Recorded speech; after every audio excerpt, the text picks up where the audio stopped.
when you're building a homebrew location, whether it's a city or a country or a realm, whatever it is, how much history do you put into the timeline before your players actually jump in? Right. Let's roll for it. Let's do it. 10. 9. I got a 17. Same order. No, not same order. I don't know numbers. Honestly, it's I will put in a ridiculous amount of effort. I'm thinking about when the first settlers landed. Why did they stop here? Why does this city exist in this place? And I do that for every roadside inn. When I sit there and I plot out how many days it takes to get from this castle to this keep, and it's 7 days on the road, I'm sitting there going, all right, every day or so, by horseback, they'd probably have some sort of tavern or roadside inn for people to... You're going to pull a profit, right? Unlike a daily, they're going to want to rest for food. So every, let's say, 12 hours down the road, and I'm doing that math in my head, and it's probably overkill. But I we call it high prep, remember? Yeah, not right, over prep. Right. You were next. I used to do minimal. It would be almost more kind of mythical or legend. Like, there was a war here around 200 years ago. What was the war about? I don't fucking know. Probably somebody didn't agree with somebody else. Like Politics. Politics. Yeah, exactly. Left and right. Shocker. But now I've learned that I have to do more because of players in the world like Dan that will be like, well, I want to go and find the tome of history on this. Okay, you find it. And now usually I would say, oh, it talks about this and discusses these very general things, pointing him in a certain direction. But there's the players like Dan, God love him, plays D&D in a certain way that'd be like, can I get a copy of the text of that specific book that you didn't know I was going to ask for randomly, and it's to do with the flower arrangements of the inn 200 years ago. Yeah. And I'd be like, oddly enough, Dan, I don't have that prepped. But I'm starting to learn what I should prep in more detail. So small, but getting bigger. That's the name of your sex tape. Anyways, yes. Dave? I don't. Period. It's really just that simple. God, how do you live so freely, Dave? I'm lazy. So, as it should be no surprise to anybody, I am a huge fan of Eberron. So every time that I'm going to do a non-module, it's just going to be an Eberron. I know the history there. I know the lore there. I can insert what I need to. Name of my tape. Yeah. Yep. And other than that, like it all just kind of writes itself, and stuff's there. If they need to go find the thing, it's over here. You have a foundation. You know the history already. It's pre-established, yeah. So I just kind of stick to the one thing that I know. If I'm not going to work in that, I'm going to be working in a module that will give me most of the information that I already need. It's a Mimic, the Roundtable Dungeons & Dragons discussion podcast, where you never know what you're going to get. Welcome to another episode in our conversation about the lore of important locations in D&D 5th edition. I'm Adam, and with me this week are Dave and Terry, and this episode is called Waterdeep, for when you're feeling a little shitty. But shitty is with Sean Connery's accent, because it's city, and when you're feeling a little shitty. Feeling a little shitty. Wasn't as good. Not as good? All right. Could have been Waterdeep Deep Dive or something. No. It was okay. No. Water harder, faster. Water faster, water harder, water deeper. No. What are you doing? So Dave's having a stroke. All right. So we're starting off in a good way, guys. So get comfortable because I'm going to monologue for a little bit. Why should today be any different? I started off asking about the history and lore and how much you guys put into it. Guess how much history and lore there is for Waterdeep? 8 pages. Oh, far more than that. The problem is none of it is in 5th edition. They just kind of like poke at it and they say kind of generally, this is by the broad strokes what you need to know. Yeah. And there's no real details. I was looking through Sorko's Adventures Guide and of course, Waterdeep books themselves. And Phandelver takes place a certain portion of it in Waterdeep as well. And it's got bits and pieces of information, but it doesn't really give you the whole idea of what this city is all about. So get comfy because here it is. Sure. I went through previous editions because apparently it's all still in canon. We're going to start 2,700 years ago. Fuck's sake. Oh, God, I feel like I'm in school again. I hated this 16 years ago. Is this with the elves? Yeah. Okay, all right, yeah. Because elves. Because some of this... It's always elves. Always starts off with elves. Some of this is going to be really important for the Dungeon of the Mad Mage, and some of it's going to be really important for Dragon Heist, and some of it is moderately important for the Lost Mines of Phandelver. I'm also going to try to stay spoiler-free for anything that's happening in these modules. So anytime that there's an important event that happens, I'm just going to be like, an NPC does this. So that anyone that's going to play it doesn't get a big spoiler. But here we go. Let's dive in. Roughly 2,700 years ago, Terry, the area known as Waterdeep was a wild place full of large trees, and only elves, goblinoids, and dwarves lived in the area.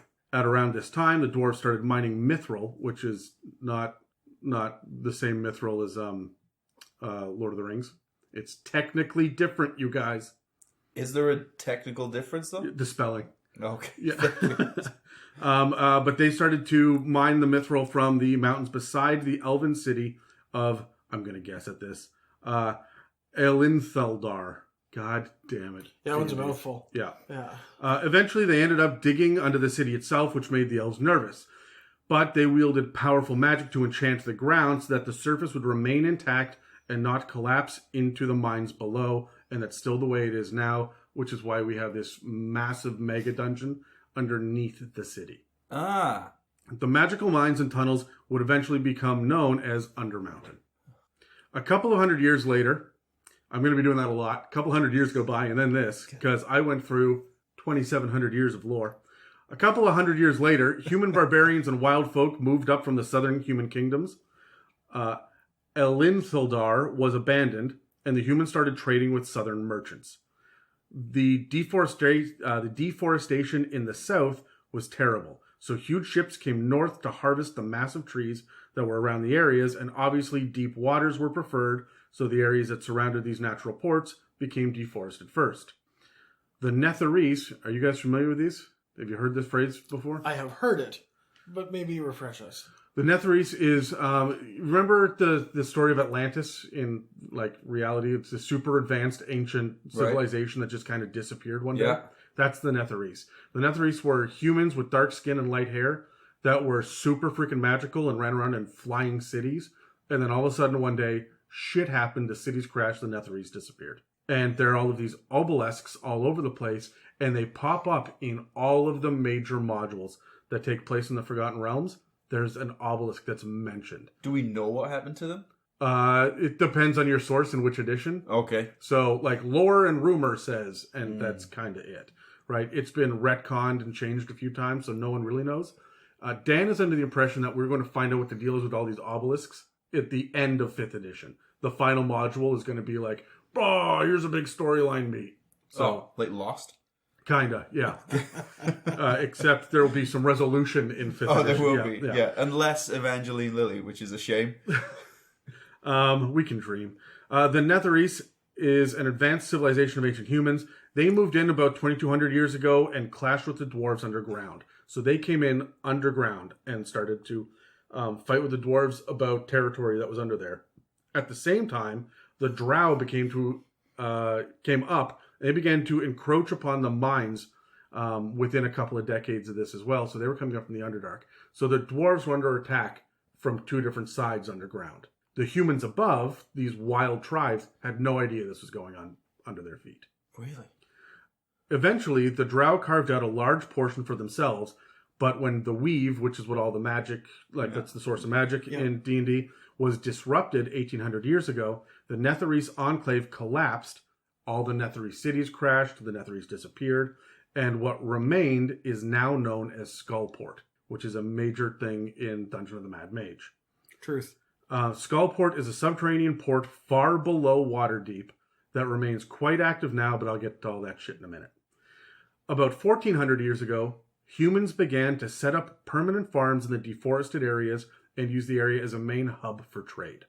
200 years go by, and then a wizard named Halaster Blackcloak, who, if you are not familiar, spoiler alert, is a Mad Mage. So, this is 1,200 years in the past. Halaster Blackcloak created a wizard's tower known as Halaster's Hold near the farming communities. You're saying Halaster with an H, not Alistair. That's right, Halaster. I should have known it wouldn't be a normal name. No, it's not. For nearly 150 years, He led raids which brutally exterminated the drow and Duragar in Undermountain. And during this time, the drow increased their attacks upon the dwarves, driving them out as well. When the drow were mostly gone, Halaster led his apprentices, known as the Seven, into Undermountain, and they abandoned Halaster's hold, which now lies in disrepair outside of Waterdeep. So there's a old, decrepit wizard's tower out there. At this point, Halaster and his machinations faded into rumor. Almost 200 years after that, so almost 1,000 years ago, a human warlord named Ulbarag Bloodhand, Because why not? united the tribes at Waterdeep and claimed the settled lands as Bloodhand Hold, and he created a fortress there. He provided structure to the exportation of lumber to the south, and this was a time of great prosperity when construction and irrigation was introduced to the area. Meanwhile, the last drow finally abandoned their homes in Undermountain, and we think Halaster has complete dominion over what's going on down there. About 800 years ago, a massive orc horde swept through the human lands and laid waste to the area, but Bloodhand Hold remained intact. In the aftermath, the Kingdom of Man was formed, and while Bloodhand Hold remained independent, it's largely considered now to be part of that kingdom back then. This peace lasted until the king died, so like a handful of years. And then the kingdom devolved into a civil war, and Bloodhand Hold largely avoided it and was one of the handful of places that still stayed in the area. Yes, Dave? Oh, nothing. Okay. For nearly another 2 centuries, Bloodhand Hold weathered poor harvests, raging fires, raids, and skirmishes, all while growing and maintaining trade with the south. So this was really the place in the north. And the Sword Coast that we deal with, is the northern part of the west coast of the continent of Faerun, right? So, about 700 years ago, a tribal leader known as Nemoar the Reaver forcibly seized the land and renamed Bloodhand Hold into Neomar's Hold. Under Neomar's rule, the small fort survived a pirate attack and an incursion from other tribes as well, but after only 50 years of thriving, a blood plague swept over the Sword Mountains and the orc horde reunified and displaced a number of beasts and animals that were pushed west toward the human settlement. You follow me so far? I'm with you. Okay. Among these number of creatures was a small army of trolls. So the orcs unified to the great horde, started to build power, everything fled, and then essentially sieged Waterdeep. The next 100 years or so was actually known as the Trollwars, which is kind of fun. Eventually, the humans were successful in defeating their enemies. During the Troll Wars, Neomar's Hold was finally officially renamed to Waterdeep, and the massive orc army was defeated. 2 main figures came into prominence during the Troll Wars, the mage Agarion and the warlord Ralor. Ralor wanted to expand and create the empire. He was essentially the king of this now, but Agarion argued strongly against this, and when Ralor tried to have the mage arrested, Agarion turned Ralor's sword into a venomous snake, which bit and killed the warlord. Agarion then declared himself the first Lord of Waterdeep. This is important because we still have the Lords of Waterdeep today. This also created a government that implemented the use of a council of secret masked lords to oversee the city, and the government lasted for centuries. So, this city is run by a council of unknown figures. They wear robes and they wear masks and they hold council and court, but no one knows who they are. In present day, there are a few of them that are known. There's one, and I'll get to that. Okay. But at the time, there were none. Under this new regime, Waterdeep secured more lands to the north and created large roads to them. It expanded its territories beyond the city itself, and that's why the city was named the Crown of the North, because the roads kind of made something that looked like a crown. A couple of other major restructurings happened during this time. The Army and Navy were transformed into the City Watch and the City Guard. City Watch, of course, is internal. City Guard is external. So, police and military. Waterdeep identified the 4 main segments of the city known as wards. Anyone listening to the Eberron series will recognize that. The idea of separating these cities into wards, which are bigger even than districts. So far, there's Castle Ward, Trades Ward, Dock Ward, and Temple Ward. They don't get too creative naming them. Yeah, it's pretty basic. Yep. Over the next few decades, strange creatures from other planes began coming out of Undermountain, and they needed to be fought back. A powerful spell was cast to create a barrier against flying creatures, and a Netherese necromancer resurfaced, called himself the Lord of Bones, and discovered the abandoned enclave that was below, and that's where he created Skullport. He used it to open trade routes to the Underdark by waterways and by a series of portals to far lands as well. So Skullport is under the city and is a fully active merchant port. Criminals, spies, and political subterfuge started to gear up in Waterdeep, so Agarion created city guilds based off successful models in the south. Guilds are another major factor. Also, during his rule, the population became so big that they had to devote a portion of the city to a giant series of tombs because graveyards were just now impractical. This created a cemetery district called the City of the Dead, but problems with undead forced this area to have it segregated from the rest of Waterdeep. Seems to always be the case. Yeah. It's like, oh, well, we got a big city. We got a lot of dead people. We're going to have a place. We're always going to name it City of the Dead. And there's undead problems coming from which there. we already knew existed in the world from all of our history and lore. Exactly. Should we bury them all here? I'm sure it'll be fine this time. Right? Yeah, they did that in Eberron too, didn't they? Yeah. Outside of Sharn. Yeah. Yeah. Burn them. After Agarion died 250 years ago, so he lived a long time, the secretive lords of Waterdeep were systematically hunted down and murdered by the Council of Guildmasters, who seized control of the city. The following 6 years were rife with bickering and violence, and the era is remembered as the Guildwars. It was incredibly bloody, and only 2 guildmasters survived it.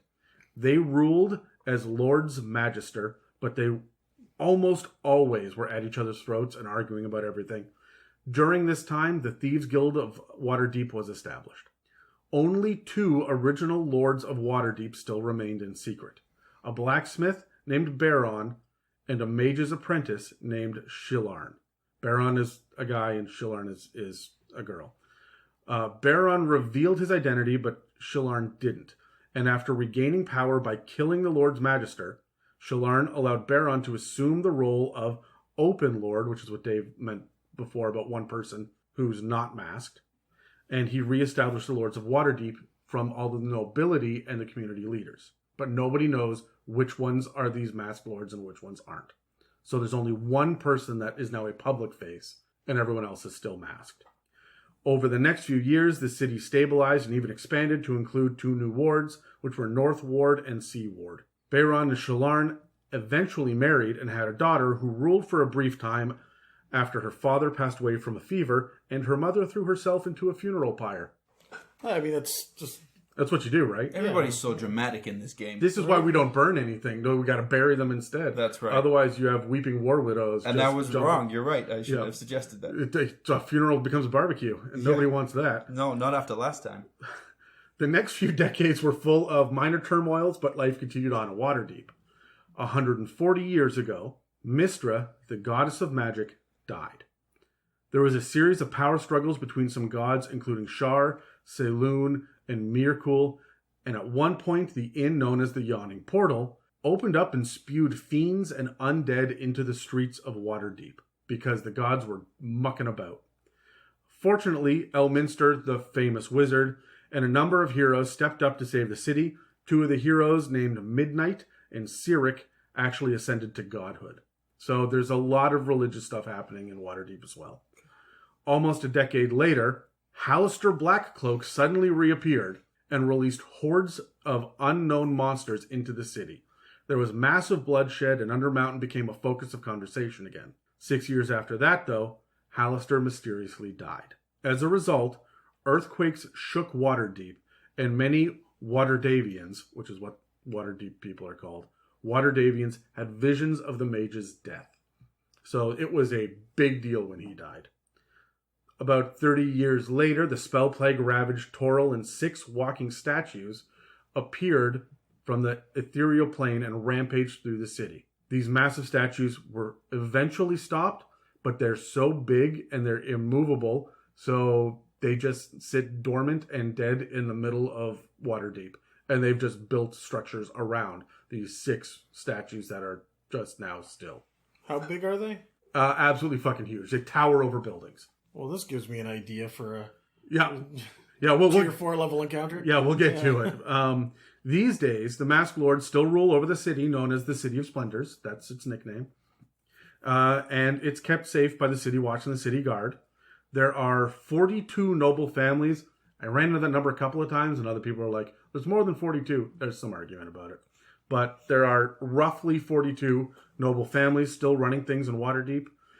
But they really look down on the rest of the city, and there's definitely a caste system here. Really? Yeah. Guilds make up a large part of the economy of the city, and many factions operate within the population that numbers well over 130,000. There's another 1 million within the Waterdavian territories. It's the second most popular city in the Sword Coast after Baldur's Gate. The population is over 50% humans, but dwarves and elves each make up about 1/10 of the population, with halflings and half-elves, then gnomes and half-orcs rounding out the majority from there. You're not going to find a whole lot of dragonborn or tieflings even in here. And if you walk in as a Goliath or a lizard folk or a grung, you'll be a sight for sore eyes. Like, nobody is going to be used to you. So, crime is really not tolerated, and any criminal activities or disturbances are met with swift, harsh, and severe justice. Standard, the laws as you'd expect, or is there anything weird which is illegal that we maybe wouldn't expect? No, it's pretty much the same thing. You'll get a warning if you break customs. But same kind of values: don't steal, don't kill people. Pretty much, yeah. So that's kind of the lore and history overall of Waterdeep and what we deal with now. Yeah.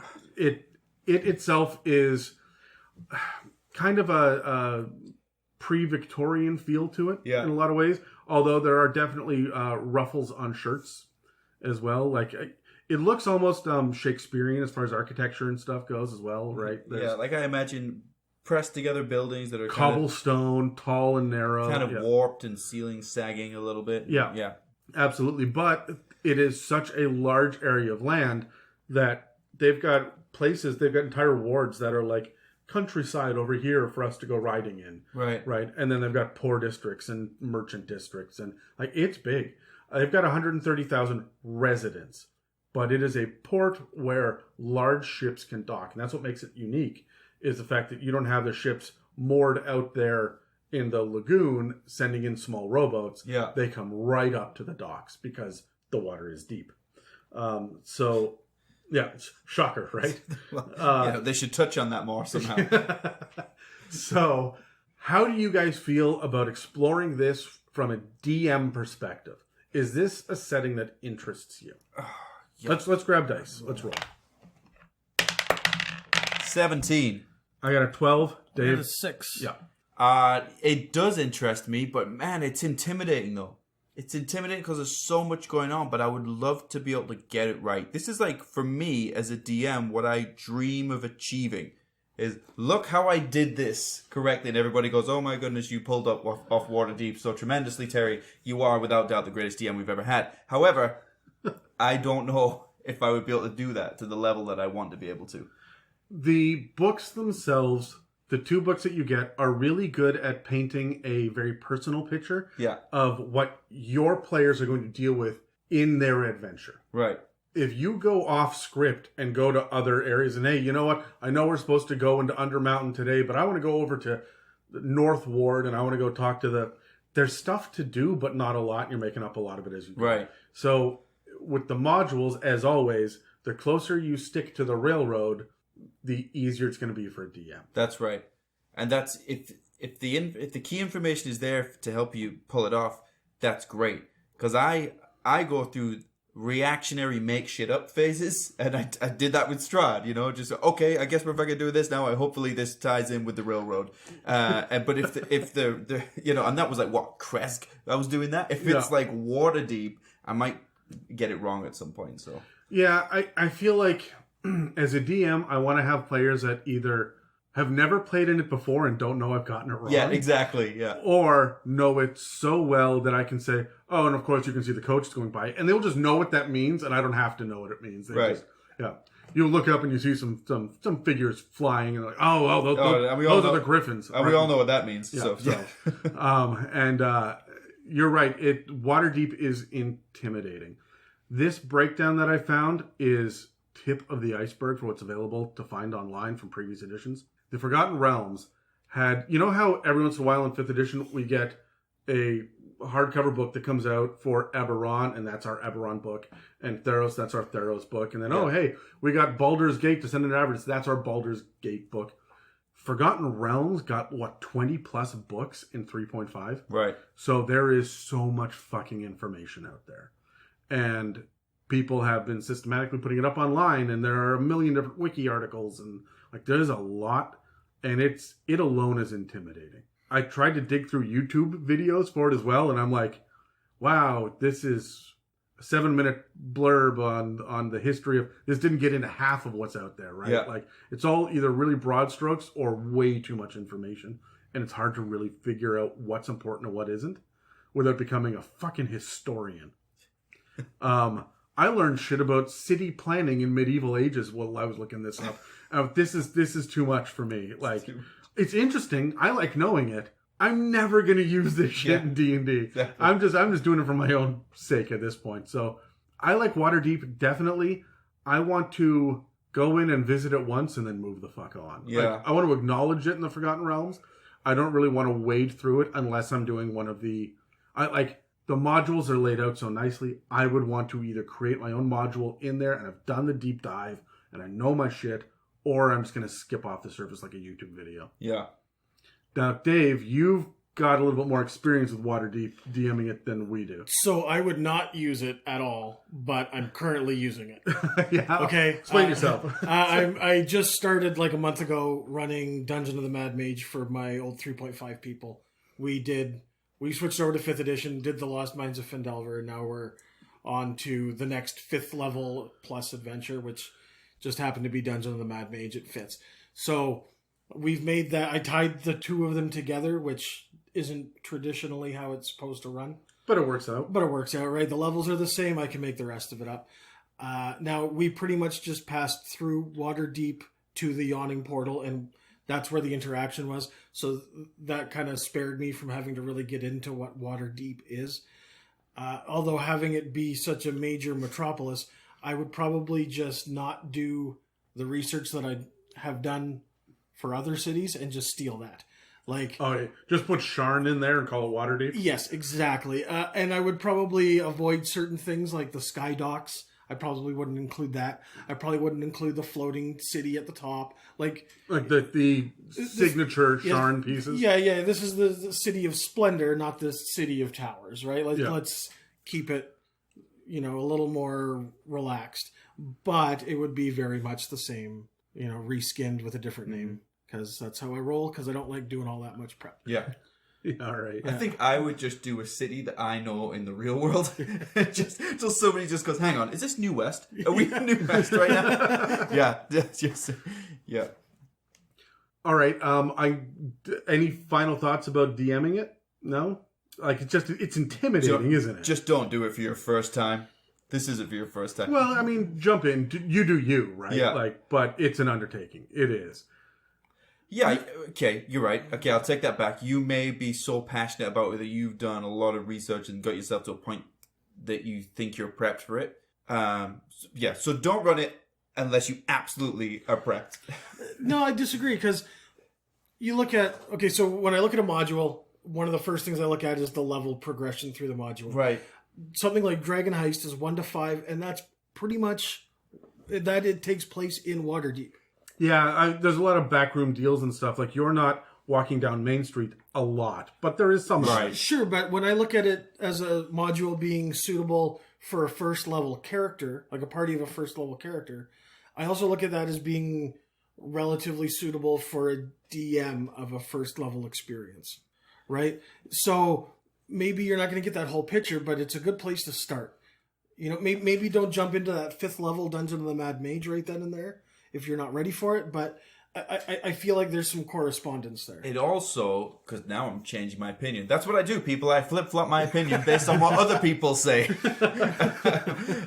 Because when you're 1 to 5, basically there's less fucked up shit that you can do to screw over the DM. You know, you're not going out there casting Earthquake in I the don't know, marketplace. man. Like level 1 to 5 is when you get your murder hobos in full murdering hobo splendor. And Adam, you're absolutely right. I'll change my opinion again. Okay, no, all right. So here's the thing: is if I'm going to run it in a metropolis, my random tables are going to be strangers that you're going to run into, or merchants, or random citizens out on the street, people visiting, sailors. I'm going to have criminals and thugs in back alleys, or drunks in the Yawning Portal. Depending on where I'm going in the city, I've got 6 wards, 6 different random tables for what kind of encounter you're going to run into. But I can't just be like, oh, there's 2 bandits. Because I can't have 1 bandit, 2 bandits, or up to 20 bandits, right? So, at what point are you running out of shit? This is where your experienced DM is going to have a little bit more of an advantage than your inexperienced DM. So I think that you're right. It's geared for early adventuring for players. There are some that are clearly meant for first-time DMs, and others that are absolutely not. I think that Tomb of Annihilation will murder a brand new DM. There is some rough ways of going through that. Like, there are some crazy hard rules. I disagree, because if you're a new DM, that's the standard. That's what you're getting yourself into. If you agree to DM something in a game in a system that you've never done before, then you're going to be doing all of this prep, and you're going to get it right from the get-go. I am so ingrained in what I already do. If you take me over to the Tomb of Annihilation, where we're actually calculating, is your water good enough? Do you have insect repellent? Man, I don't do that stuff. Like, I hardly make them track spell components, okay? We're there to play a game, not be anal about what's in your backpack. Oh, man. Right? I do. Fucking right. If you don't have the component, you're not doing it. If somebody sleight of hands and they steal your component pouch, suck a dick. You're not doing it. To a point. Is that how you get it back? That's it. If you need a diamond worth 25,000 gold pieces in order to cast this spell, you're going to need it. But if you need a crow feather to cast it, you got your crow feather, okay? Like, let's not... Yeah, okay. As soon as there's a dollar amount, I start to look at it when it comes to spell components. But that's beside the point. No, I hear what you're saying. Like, this is your standard. You come in and you learn it. But when you're already learning brand new mechanics and you're still trying to figure out what a round in combat looks like and what even is initiative, the idea of having random tables to talk to... I think that a metropolis is just an extra level of complication. That's why we normally start in a tavern in the middle of the woods, right? Like it's more, but I don't think it's harder. Okay, you're right. The level of difficulty is not any more difficult. It's just that there's more of it. And I think that it can be really intimidating for new DMs. Yeah. Because the 3 of us all sat here and said, yeah, this shit is intimidating. Right? To run as a DM. So as a new DM, it's almost like, Dave, your argument is, well, they don't know enough to be intimidators, so fuck them. I mean, but then I think it comes down to the players at the table, because I feel like I'm at a level right now where if a new DM who just doesn't know any better would be like, and there's a Firbolg juggling, and he's part of a caravan of people, and now he's mad. I'd be like, none of those sound like things that a Firbolg would do. Why would he do that? And why are there Firbolgs in a metropolis? Please answer me these. Exactly. Yeah. So you have to not be a dick. All right, that brings me to my next question. What interests you as a player about this? When you would you play in Waterdeep? I don't know. I never get to play. No. Assuming that you do. Let's roll. Let's roll. 4. I got a 19. I got a 9. Man, I'm just rocking this shit today. Mm-hmm. I'd play in this. And I would have to do everything in my power to not be that kind of dick character that would be like, what does the sewer system look like between the street level and the top of Undermountain? But that may be because you're coming up with a plan, though. Yeah, right? yeah. I'm scheming. I'm plotting the entire time. Right? Yeah. I've got to... Which is even more reason to not give you those answers. But that's... Terry learned that the hard way in Curse of Strahd. Yeah, I did, yeah. Exactly. I went through... That's exactly it, where you talk about that's the standard, get with it or you're fucked. That's what I went through. I'm a cleric, so I can make holy water, right? Yeah. How many gallons per day can I make? That was a legit question. And that's what I'm talking about when I was like reactionary making it up. You can't do that in a metropolis. But no, as a player, I absolutely want to walk around, because it doesn't feel like it's high fantasy. There's not like candles floating down the street at night to illuminate. Like, it's not that kind of, I step on this large stone, like this large flat stone, and it hovers in the air and carries me there's none of that crazy shit. You're not teleporting around the city. There's maybe a little bit of that, but that's not really what we're dealing with. Yeah, it's a dark, dirty metropolis. Yeah, and so I'm really a fan of this. I actually really like this. To walk around, I would want to play... This is when I want to play my rogue character. I want to get behind the scenes, into the guilds, into the underworld here. And I'm going to get into that in a minute. We come back from the commercial after this. But like, there's a lot of factions and guilds and stuff. I'd want to explore that. Yeah. Meeting people in alleys. Yeah. Who's next? Dave? Meeting people in alleys. And who's next? It was meeting people in alleys, and who's next, Dave? Jesus. I mean, as a player, honestly, I'm having a harder and harder time putting myself in the shoes of a player. It's been a while.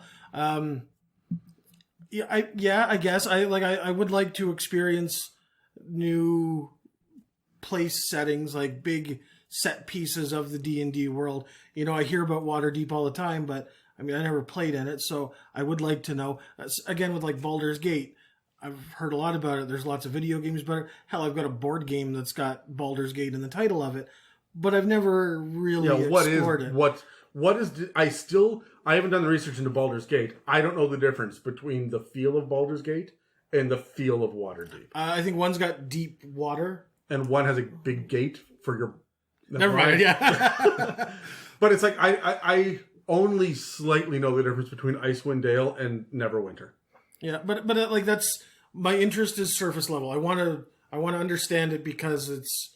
Something you don't already know. It's what's presented, right? Yeah. So, yeah, I'd like to explore it, but I'm not interested in getting into city politics and stuff like that. Well, you don't run political campaigns. No, I want to just go run my adventure and kill a bunch of high-level bad guys and get my magic sword, Yeah. For me, I think I'm too exploratory. My personality as Terry is I'm always looking around the next corner. That's great. That's beautiful. What's over there? Yeah. And I'm going to do that in this game because I'm going to be so fascinated by it. I will be the player that says, DM, I need an old priest, a young priest, I need a horsehair wig, and I need a unicorn. Where can I find these things? Because I'm scheming, I'm trying to put these things together. And I'll just want to explore everything, meet everybody. I'm going to talk for 45 minutes to the baker that you just had to make up off the top of your head because I'm fascinated. His name is Roderick. And I'll know if you're making it up. And I'll say, that doesn't sound like what Roderick would do. So, yes, I do want to play in it, but I feel like for the wrong reasons. I'm not for the wrong reasons, for reasons that may be difficult to accommodate. I want Waterdeep to be a Grand Theft Auto game so I can just wander into every building and see what's behind every dumpster. That's right. And I don't necessarily need to go through the crazy adventure of Dragon Heist. I'm just like, what's in this place? Right? And unfortunately, in 5th edition, if you don't follow the modules directly, there's not a whole lot that you find there. Dave, you ran Phandelver, right? Yeah. And they were in Waterdeep for a little bit? No. Oh, okay. How? It was like a passing through. That's where they left from. Oh, that's Waterdeep. Oh, yeah, okay. Yeah, they left there on their way to. They got hired while they were there. And, oh, geez, you know what? Now I'm thinking about it. That might have been Neverwinter. I don't remember. Was there snow? I don't know. Okay, no. It was 2 o'clock on a Thursday afternoon, 17 degrees. Yeah, like that's literally every... Hold on, I can do this. That's 72 degrees for Americans. Oh, for the audience. So, good job, yeah.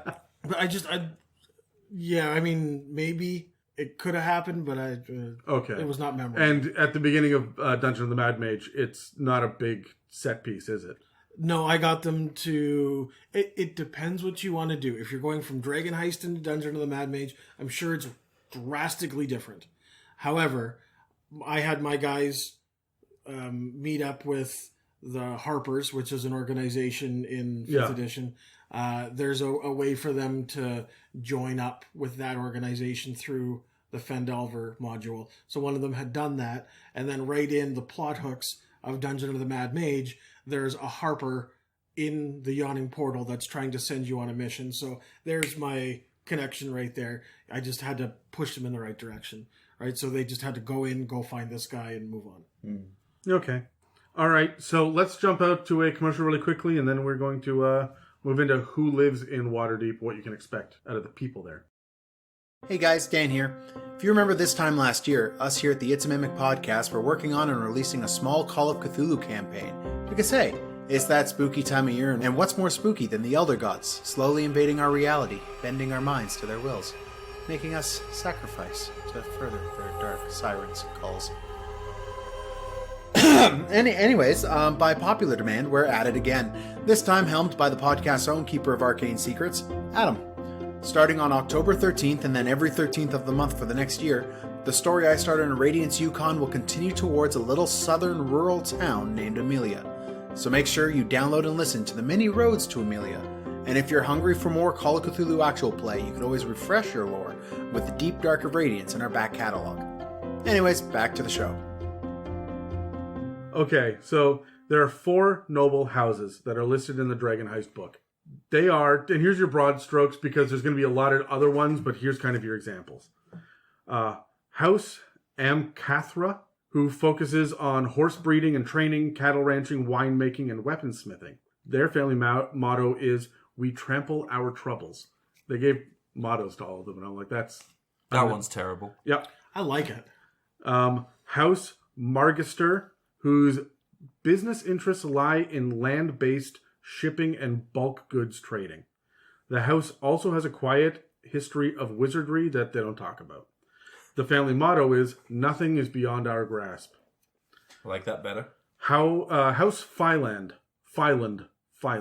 None of this is spelt like you would think it would be. Who captures and sells monsters. Monsters that can't be trained as pets or guard beasts are sold to arenas or harvested for their meat, bones, and skins. The Fylands sponsor adventuring parties and monster hunting expeditions, and their motto is, "What you fear, we master." This is my favorite one so far. Just like ramping it up here.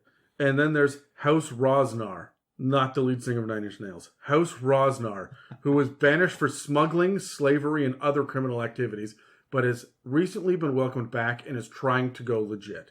Recently been welcomed back. Yeah, because it was banished in there. Yeah, it was banished a long time ago, Okay. and now they're a little bit more legit. You're fine. Yeah, they're trying to overcome their dark reputation. There is kind of I'm not going to get into it because there's so much fucking lore, but there was a whole issue in previous editions where some of the noble families were selling their nobility to common folk, and then the other noble families like, hey, you're sullying the name of what it means to be noble.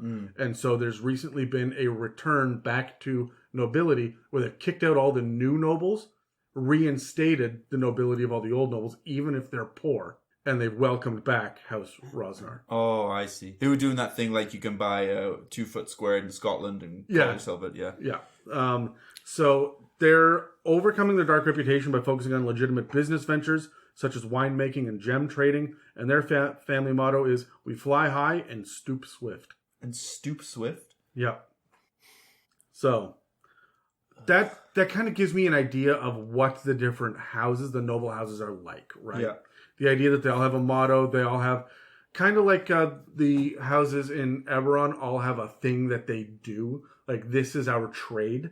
These guys have a number of trades, but they're relatively known for this kind of genre of things, whether it's finery or wines or ranching or whatever it is, right? I like the idea of the motto because it gives you kind of the tone of their attitude Yeah. as well.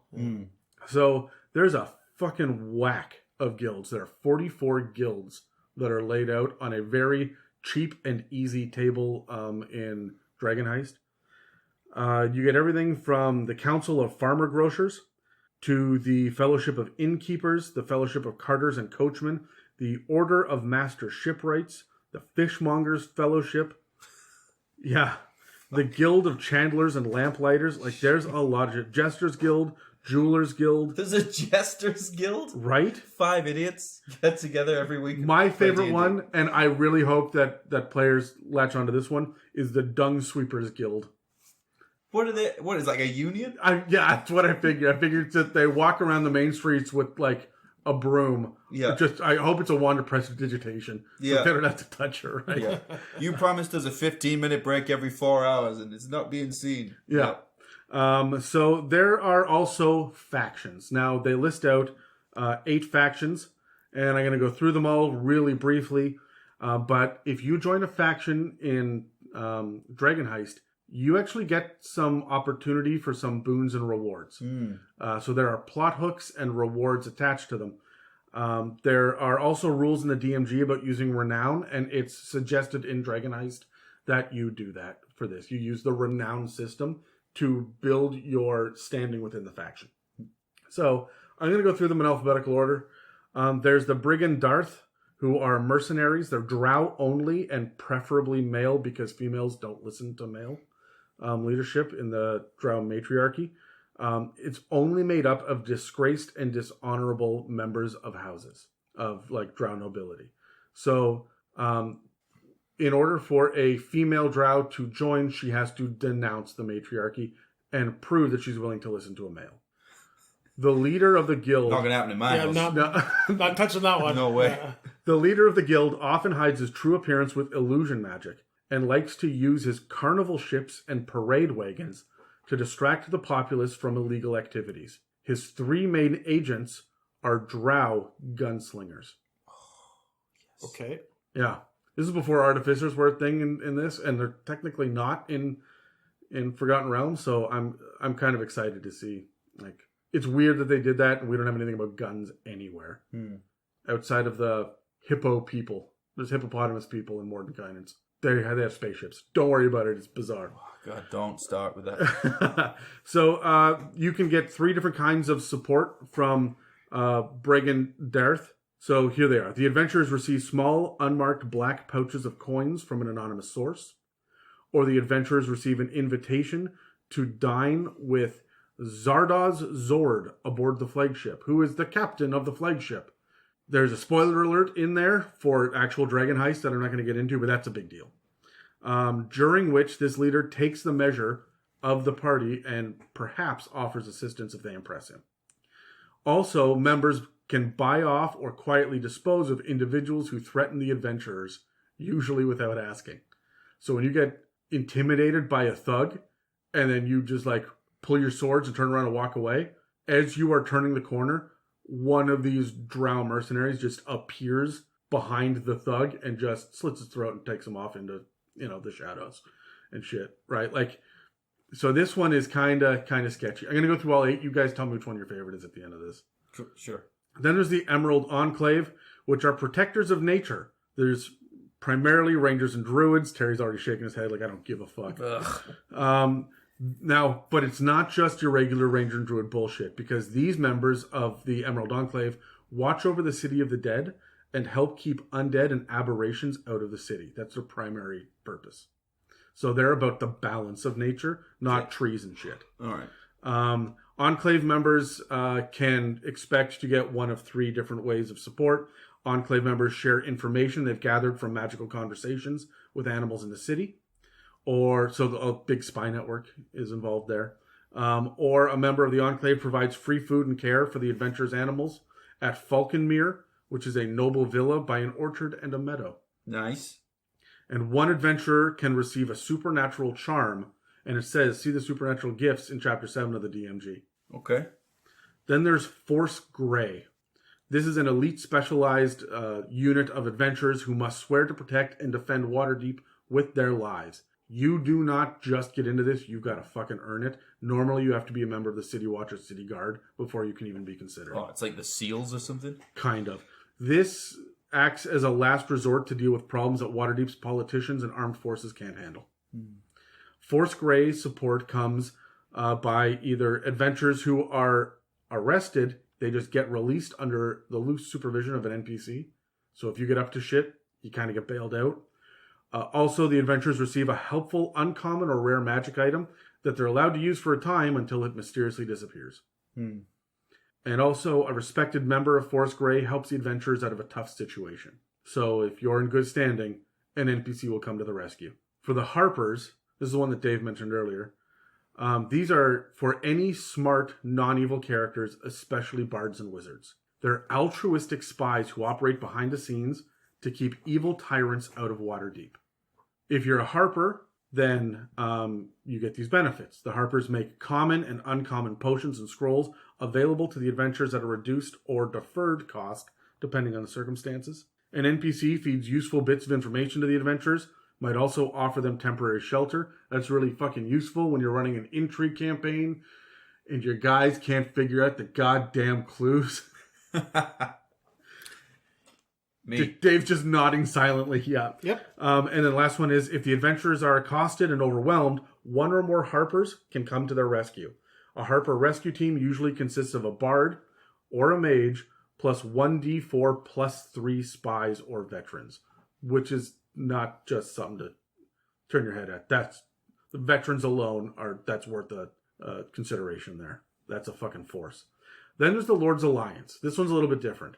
You have to be a Waterdeepian citizen. Even criminals can join, assuming they can prove their allegiance to Waterdeep. Now, the Lord's Alliance is a confederation of cities along the Sword Coast, and members must come to the aid of other members if they need help. Most of the ranks are made up of diplomats, spies, and assassins. Lord's Alliance support comes in these following ways. The City Watch officials are notified that their characters are on official business for the Lord's Alliance and instructed to provide support whenever they can, which means the town guard are your buddies, because you're on official city business. A masked lord who serves as advisor to Laeral Silverhand, who is the current open lord of Waterdeep, invites the adventurers to dinner at his dilapidated mansion as a pretense for sharing rumors and imparting pearls of wisdom. And the last one is the characters are granted a brief audience with the open lord. So you get to really talk to the mayor. The next one is the Order of the Gauntlet. This is for any non-evil character, especially clerics, monks, and paladins, particularly if they follow the right gods. Their job is to seek out and destroy evil before it can gain a foothold. Allegiance to this faction works in tandem with working for a church, temple, or monastery. These guys are peacekeepers, but they're like religious peacekeepers, almost Knights Templar. If the adventurers require healing or other magic, a member of the order can facilitate meetings with local priests who worship any non-evil deities. If the adventurers get in trouble with the law, a member of the order puts in a good word for them and tends to their affairs while they're incarcerated. Or an NPC might show up and help the characters in an impending battle. One of the things I didn't touch on was the religion in Waterdeep. All religions are welcome as long as you're not sacrificing anything. No human or animal sacrifices, and even neutral gods and chaotic gods are okay as long as it's not, pure evil. However, everyone is super cheap and wants to hold on to their money. It's all about getting as much money as possible. So if there are any big donations required by your religion, it's hard to get a foothold in one. Right. The second last one, the penultimate one, is Xanathar Guild. Anyone can join, but has to commit a major crime to get membership. You have to remember, though, that this is not technically an official guild, despite the name, in Waterdeep, because Xanathar is a beholder, and very few people know he is. He's also not the original Xanathar. Xanathar is a title. And they've all been beholders, but nobody, very few people know that he's a beholder, and even fewer have seen him or spoken to him directly. Competition within the ranks for the Xanathar Guild is fierce, and it's a high-risk, high-reward life. What you get from joining is any member given an assignment might receive a monstrous bodyguard or assistant, such as a bugbear, kenku, or were-rat, who also has secret instructions to kill the guild member if they fail to complete the assignment. The guild grants access to secret tunnels and safe houses, including hidden cellars underneath Waterdeep, and Xanathar might actually send a gazer to help, but the gazer will also probably spy on them for Xanathar. Of course. Yep. And then the last one is I hope I say this right, Shandarm. This is the Black Network, which is really the black market. Anyone can join. It's a shadow organization that trades mercenaries and goods, including weapons. It's always trying to gain political influence in Waterdeep, but the government and nobility is set up to resist this naturally. Shandarm is actually a fractured organization, and different parts of it operate individually from or directly opposed to other parts of the faction. Shandarm's support comes in the following ways. Adventurers can procure discounted potions and poisons from a shop in the trades ward. An NPC offers affordable mercenaries, either thugs costing 2 silver per day or veterans costing 2 gold per day. An NPC offers loans of up to 2,500 gold pieces with an interest of 10% per 10 day. Nice. Or adventurers can hire a powerful NPC to assassinate someone in return for some undisclosed favor to be called in later. Mm. So, black market mafia feel to them. Yeah. Yeah. So, I want to roll which one really stands Sure. out to you guys. Well, 7. God, I'm just on fire, hey? Yeah. I botched. Adam, answer your own question. All right, I guess I will. I actually really like the Emerald Enclave. And it's kind of my unique answer because I'm drawn to a lot of the other ones first. But the Emerald Enclave is being protectors against undead and aberrations. The undead is some great little side mission quest shit, especially exploring the City of the Dead in early levels and lower tier. But then when you get into the aberrations, you have a reason to go into Undermountain. So if you're just playing your own homebrew campaign or doing side quests and shit, there's always something to do with the Emerald Enclave. Yeah. So that's kind of my answer. I like that. Plus, it occurs to me now that I think they released an entire graveyard of minis in a set for City of the Dead when Dragon Heist came out. So that's kind of fun too. Yeah, that's and awesome. Emerald Enclave gets to kind of play in that. Yeah, that's cool. That's cool. Who's next? Oh, me. The black market one you said right at the end. The Shandarm. Oh, I would have so much fun with that, skulking around in the middle of the night and meeting people. And don't worry, I got a guy for that. And doing dodgy little deals. This just sounds like you in regular life, Terry. This is just my life, getting wrapped up with loan sharks and stuff. Skulking around in the middle of the night. Yeah, exactly. Meeting people in alleyways. That's right. Who's next, love Dave? that. I'd have a lot of fun with that. My character, when I was playing Duke, I think he would have loved that. Yeah, absolutely. 100%. He would have fit Waterdeep pretty well. Yeah, I think so. Yeah. I'd have gone with the Harpers just because they allow you to do a little bit more. You get things for cheaper. You get places to stay. You get lots of people to come give you a hand. They just seem a little more, even as a DM. It's party friendly. Yeah, exactly. So, and that's what I'm looking for. I'm not necessarily looking for the most interesting path. I'm looking for the most useful, you know? Sure, yeah, I get that. And then you'll sprinkle your own flavor of interest as you need Thinking on top strategically, right? Exactly, yeah. Okay, well, before we move on to our last topic, I just wanted to remind everyone that you can find us on Instagram, Facebook, and at r/itsamimic on Reddit. You can always reach out to us through our email at info@itsamimic.com because, well, we love hearing from you guys. And any questions that you send us will get added to the list for upcoming mailbag episodes. So, I've talked a lot. I have talked a lot about Waterdeep. And I hope you guys kind of have an idea now of what you can expect here. I like a couple of interesting things with the fact that it'll never collapse. They've actually put up a magical barrier to keep out flying creatures as well at one point. Because they were under assault by a bunch of flying creatures and aberrations. There is a portal underneath the Yawning Portal, which is why it's called the Yawning Portal, which is where evil shit comes in. Obviously, yeah.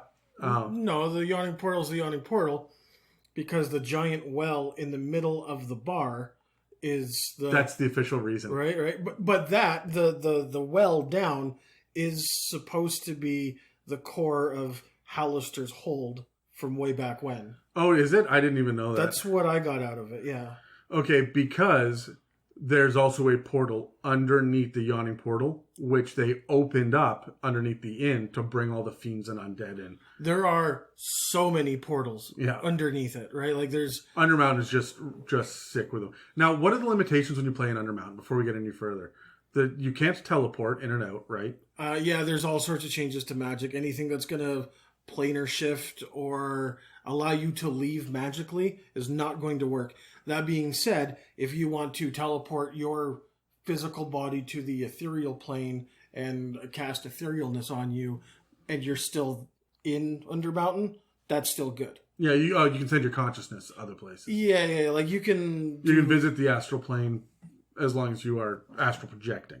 You know, I actually think astral projection, it's Oh, is that one limited? Yeah, I don't think you can use that one. So, you're working through Undermountain right now. Yeah, there are also gates that like link up to different levels. You can take the portal from level 1 down to level 10. And How many levels are there? 23, plus there's a bunch of Skullport which is in addition, like there's level 3, and then also on level 3 is Skullport, which also has levels as well. So there's more to it than just that. There's a lot. And I mean, some of these, big spoiler alert. Okay, you're good with that? You gotta do a 3, 2, 1 countdown. All yeah, right. and jump forward 1 minute. Dave, you got a 1 minute countdown to get this out. And go. All right, so there are different levels, of course. One of the first things you run into on level 1 is a map room that has buttons, and pressing the buttons does different things. One of them talks about going to level 16, which has an area called Starport, where you actually teleport to an asteroid and dick around with mind flayers and shit, and then come back, and like the space is involved here. And I think we're done. Okay, so for those of you that have just jumped forward a minute, that was crazy bad shit, and now I want to play Undermountain. No, I want to play do as Dungeon. well. There's more. But every level, not every level, but there are sections of Undermountain that are themed differently. Like at some point you're fighting drow, and other points you're fighting aberrations, other point you're fighting undead, right? Like there's different sections to Undermountain, and it's because Hallister Blackcloak was bringing things in and not letting them leave and fucking around with them for his own amusement for literally hundreds of years. Man. And that's why Undermountain is the way it is. From every corner of every plane, you will find everything there. It really feels like a funhouse dungeon. Yeah. But that's really strongly railroaded, right? Like there's a reason for everything to be here, but there's just wacky shit all over the place. There is another force in the dungeon who was an apprentice of his, but was killed, but is still good, that prevents players from overreaching. Oh, nice. Right? So like there's some safeguards built in as well. So it's like it's crazy. I'd be curious to try with it, because I wonder how much I like I like aesthetic, clean D&D. I like if this is a theme, this is a theme. I don't want it to be gothic horror and then it's cosmic horror and then it's high fantasy and then we're bouncing around all over. But I think when you pass through a gate or you move to the next level or whatever it is, you know what you're about to step into. The whole environment changes, right? Yeah. Okay. That would be, better. It's almost like old classic levels of like shitty old video games, like the 16-bit, where now you're in fire caves, everything's fire themed. Now you're in ice caves, everything's ice themed, right? Yes. I'm Very okay much with so. that. Yeah. I'm okay with that, yeah. Hey, you're entering the slime pits, right? And everything's news, right, for the next level. And it's going to be that kind of shit in here. But yeah, so for this last bit, now that I've talked so much about this, and we've kind of got an insight now, thanks to Dave, on Undermountain, guys, pitch me a one-shot that you would run in either Waterdeep or Undermountain. Yeah. Let's roll dice. Let's go. One shot's on the fly.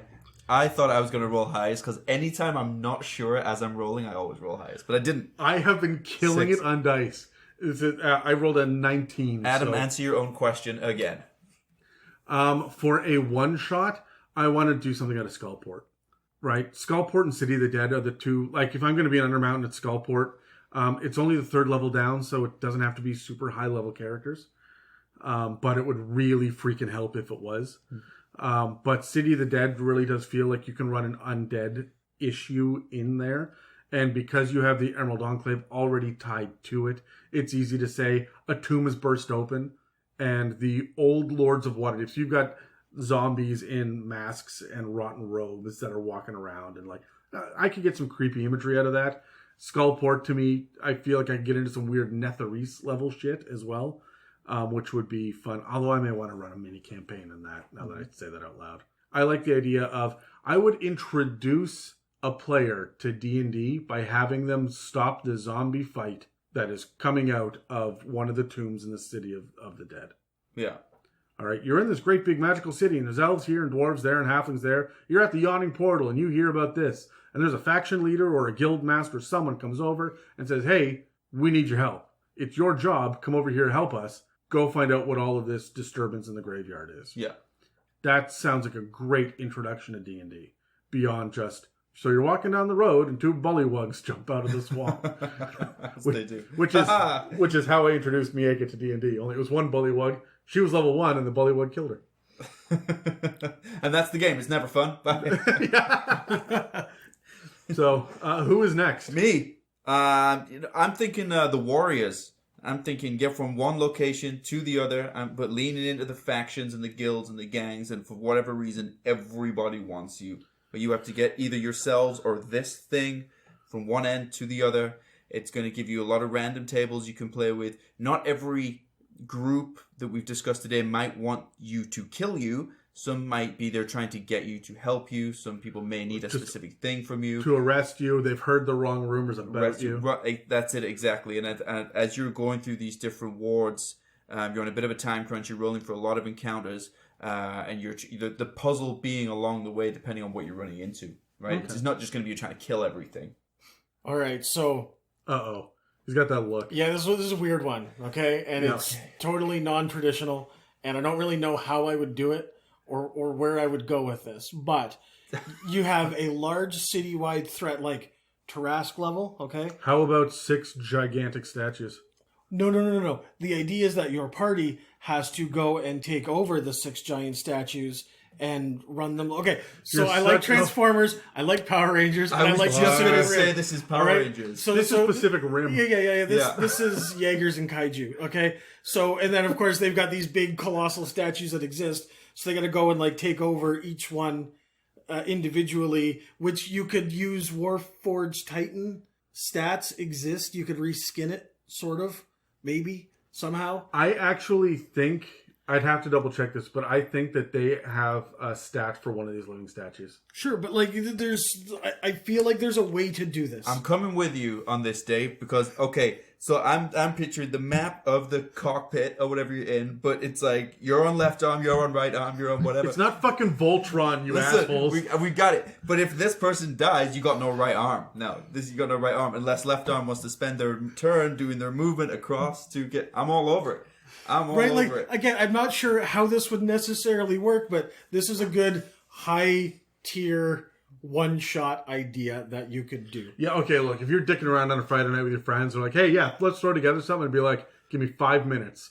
I need to build a mechanic for this stupid nonsense. But I love the idea that the maps would just be the cockpits for whatever. So this map, you're now fighting this map, and there's all the little enemy NPCs in there. Take out the guy on the wheel.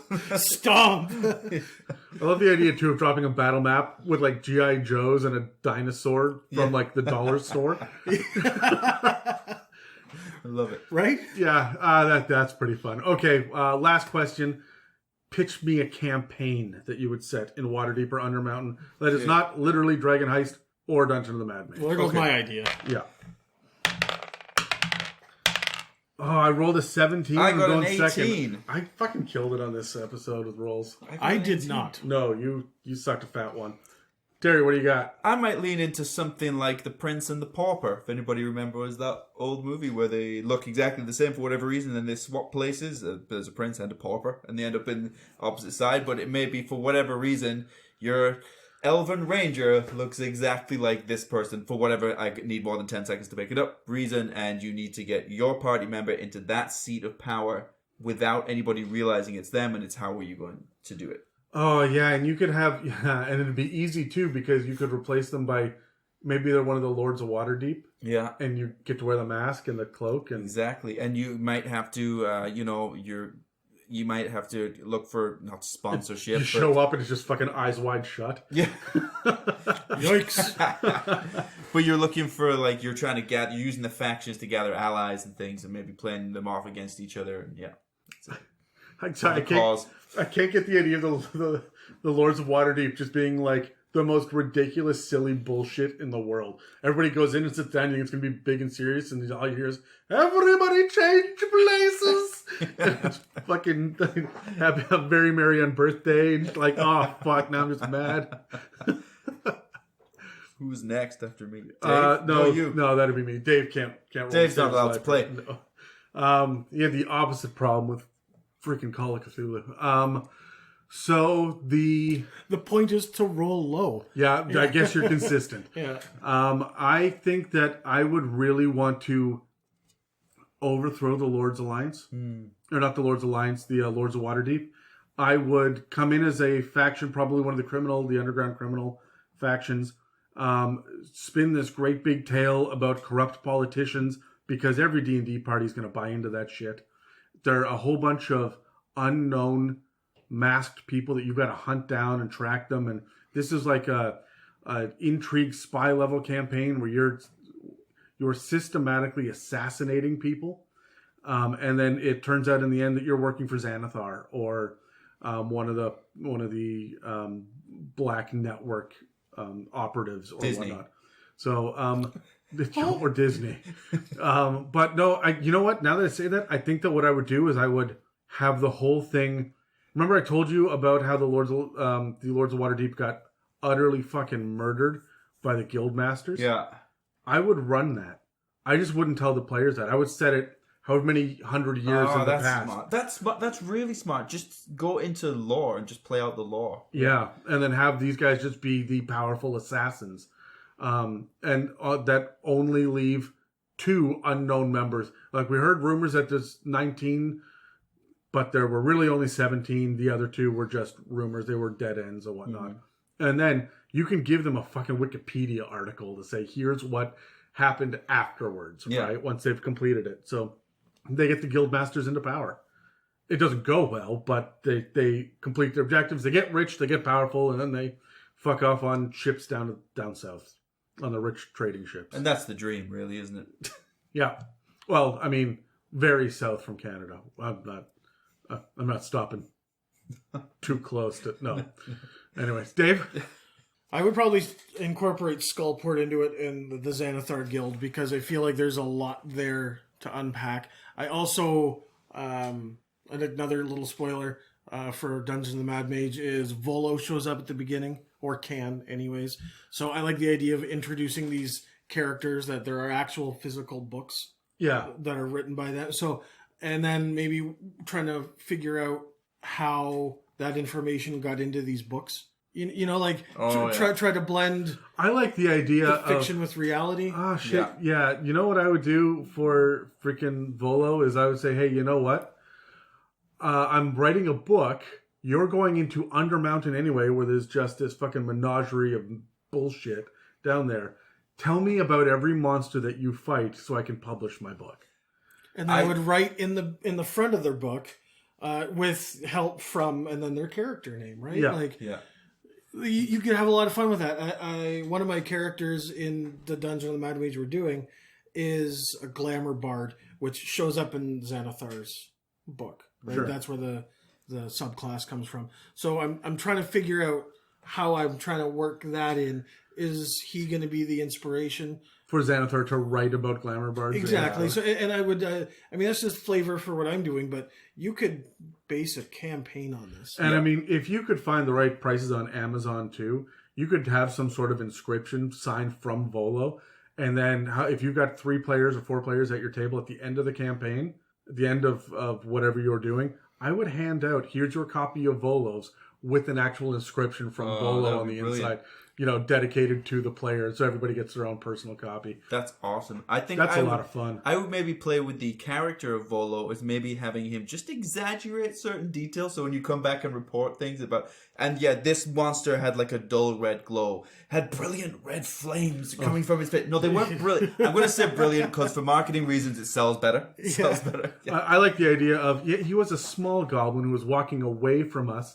He was wearing a kind of funny hat. A Nilbog, you say. CR12. Exactly. Right? We have information on Drow. We're really looking for a monster with more of a universal look. If that's okay. Wow, Volo. Shit.